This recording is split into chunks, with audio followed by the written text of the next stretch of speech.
میں اس مدرسے کو دل کی گہرائیوں سے اس مدرسے کے سارے کارکنان کو اور آپ سب لوگوں کو مبارکبادی دیتا ہوں۔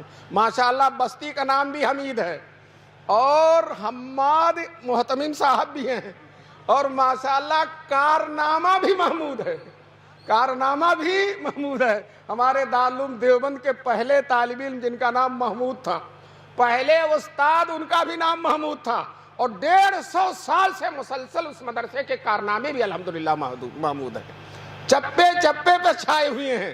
دارالعلوم دیوبند کے بانی مولانا قاسم نانوتوی، اللہ اکبر، کیا نام آیا زبان پر، بہت ہی عظیم ہستی ہیں۔ اس ملک پر مولانا قاسم نانوتوی کا جو احسان ہے، ہم اس احسان کا شکریہ نہیں ادا کر سکتے، اللہ ہی اس کا بدلہ دے گا۔ دوستو بچپن میں مولانا قاسم نانوتوی نے خواب میں دیکھا تھا کہ میں خانہ کعبہ کی چھت پر ہوں اور میرے جسم سے دودھ کی نہریں ہر طرف نکل کر جا رہی ہیں، ہر طرف جا رہی ہیں۔ دوستو کسی عارف کامل نے اس خواب کی تعبیر بتلائی تھی کہ یہ بچہ بڑا ہو کر حضور پاک صلی اللہ علیہ وسلم کے دین کی ایسی خدمت کرے گا، ایسی خدمت کرے گا جس کا فیض دنیا کے گوشے گوشے میں پہنچے گا۔ دوستو یہ ایک مدرسہ ہے جو تاریخ میں اس مدرسے کی مثال نہیں بن سکتی۔ جس طرح سے حضور کا مدرسہ صفہ نبوی، اسی کی ایک کرن آ کر دیوبند میں چمک گئی اور دارالعلوم دیوبند بن گیا اور پورے عالم میں اس کا فائدہ ہے۔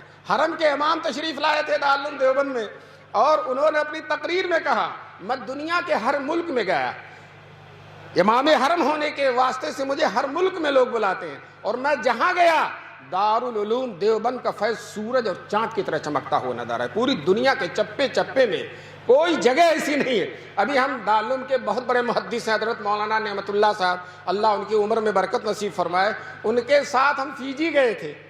فیجی 14 گھنٹے تک جہاز اڑتا ہی رہا، تھک گئے، پیر ورم کر گیا۔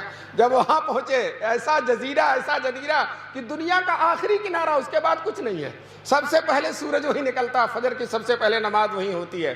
وہاں جب گئے تو دیکھا ماشاءاللہ یہ جیسے طلبہ پڑھ رہے ہیں اور اساتذہ پڑھا رہے ہیں۔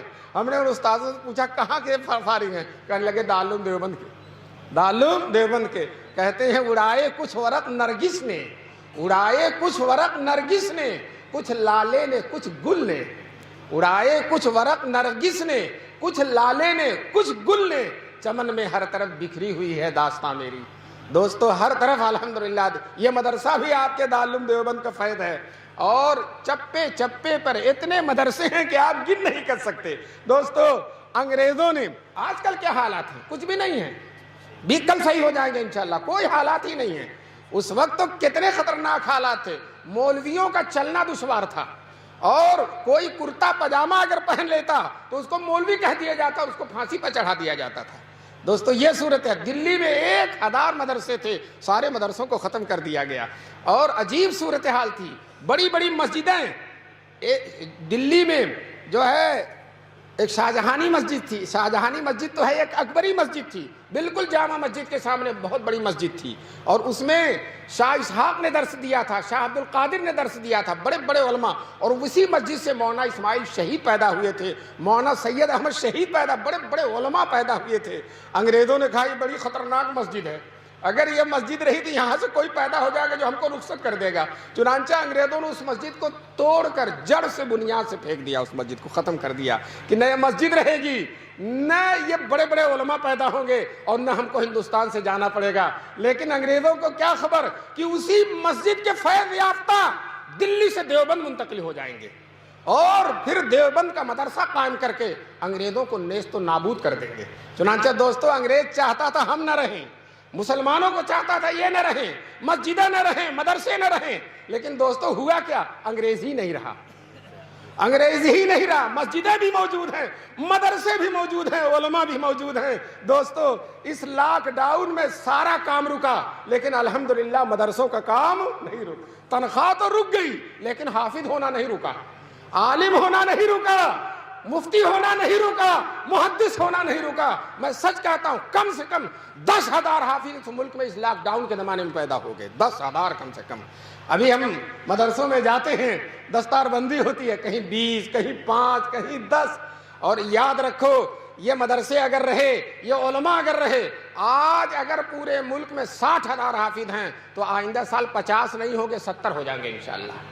اور اسی طرح سے اگر ملک میں 50,000 عالم ہیں تو پیچھے نہیں جائیں گے، ہم آگے ہی بڑھتے رہیں گے۔ ایک مدرسہ دارالعلوم دیوبند ماشاء اللہ ہر سال 1700 عالم پیدا کرتا ہے۔ کتنے؟ 17۔ اور ایک عالم کسی علاقے میں چلا جاتا ہے تبدیلی پیدا کرتا ہے۔ یہ مولانا حماد دیوبند سے فیض لے کر آئے اور ماشاءاللہ بہار پیدا ہوگی، ہوئی کہ نہیں بہار؟ اور انشاءاللہ اللہ ان کی عمر میں برکت نصیب فرمائے اور ان کو یہی جمنے کی توفیق نصیب فرمائے، اور آپ حضرات کو بھی ان کو یہاں جمانے کی توفیق نصیب فرمائے۔ انشاءاللہ یہ کر کے دکھا دیں گے، اور انشاءاللہ اس مدرسے کو دارالعلوم دیوبند کے نقش قدم پر چلا کر اور دین کا بہترین خادم بنا دیں گے۔